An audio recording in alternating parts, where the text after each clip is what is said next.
আসসালামু আলাইকুম। কেমন আছেন সবাই? আলহামদুলিল্লাহ আমি অনেক ভালো আছি। আজকে আমি পুঁইশাক দিয়ে মসুরের ডাল রান্না করেছি আর সেটাই আপনাদের সঙ্গে শেয়ার করলাম।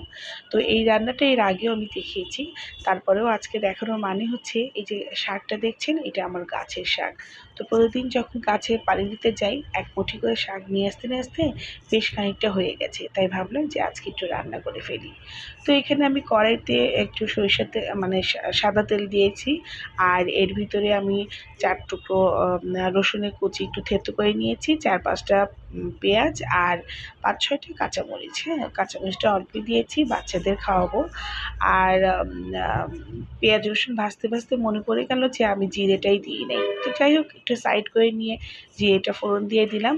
আর পেঁয়াজ মরিচ যখন একটু গোল্ডেন কালার হয়েছে তখনই আমি আম মানে মসুরের ডালটা 1/2 কাপ মসুরের ডাল একটু ভিজিয়ে রেখেছিলাম ওইটা দিয়ে দিলাম। আর এর ভিতরে হলুদ আর একটু লবণ দিয়ে ডালটা বেশ মানে ২-৩ মিনিট একটু ভালো করে একটু ভেজে নিচ্ছি।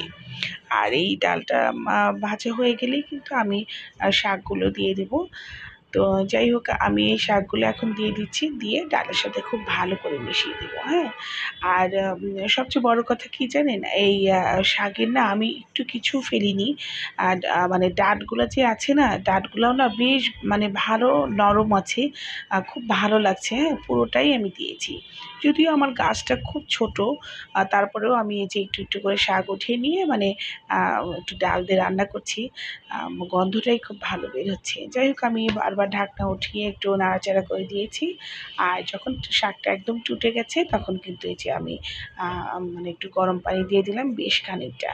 তো এইভাবে কিন্তু মানে পানিটা টেনে আসলেই আর ডালটা সিদ্ধ হয়ে গেলেই কিন্তু আমার রান্নাটা কমপ্লিট হয়ে যাবে। এর ভিতরে আর কিছুই দেবো না, আমার এইভাবেই ডাল রান্নাটা হয়েই যাবে।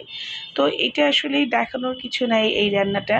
আসলে আমার শখ করলো যে নিজের গাছের শাক যখন রান্না করছি তখন আপনাদের সঙ্গে শেয়ার করতে, আপনাদেরকে দেখাতে, আপনাদের সঙ্গে কথা বলতে, এই আর কি।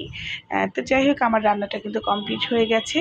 আর মানে বেশি ঘন করব না, একটু পাতলাই রাখবো। বাচ্চারা ডাল দিয়ে শাক দিয়ে ভাত খাবে, এইটাই আর কি। তো আমার এই রেসিপিটা ভালো লাগলে, আমার ভিডিওটা ভালো লাগলে অবশ্যই লাইক, কমেন্ট, শেয়ার করবেন। আর আমার জন্য বেশি দোয়া করবেন আমার গাছ থেকে যেন আমি ভালো করে সবজি খেতে পারি। আল্লাহ হাফেজ।